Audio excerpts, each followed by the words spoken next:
Olha só, eu falo que a bioanálise, a gente consegue acessar a memória do solo. Que o seu solo tem histórias para te contar, mas você tem que saber acessar essas histórias do solo. E por que com a bioanálise a gente consegue acessar essa memória do solo?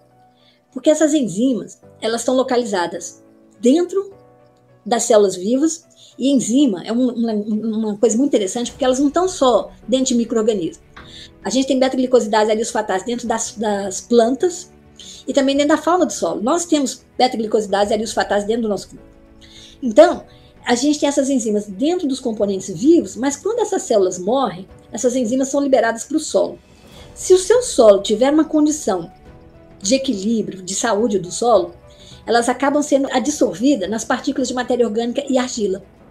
Se o seu solo tiver uma condução que não favorece essa estabilidade, elas vão embora, elas são degradadas.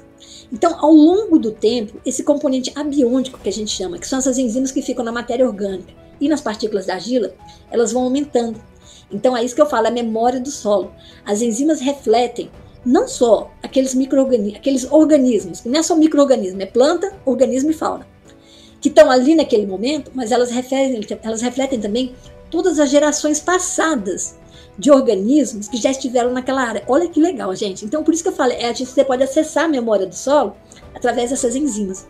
Porque se o seu solo tiver uma condição que favorece ganho de matéria orgânica, elas não vão ser degradadas, elas vão se acumular nas partículas de argila e matéria orgânica. Se for o contrário, elas vão perder. Então, por isso que você consegue acessar essa memória do solo com essas duas enzimas. E olha que coisa poderosa, hein, gente? A gente, no século XXI, finalmente conseguiu uma maneira de se comunicar com os nossos solos.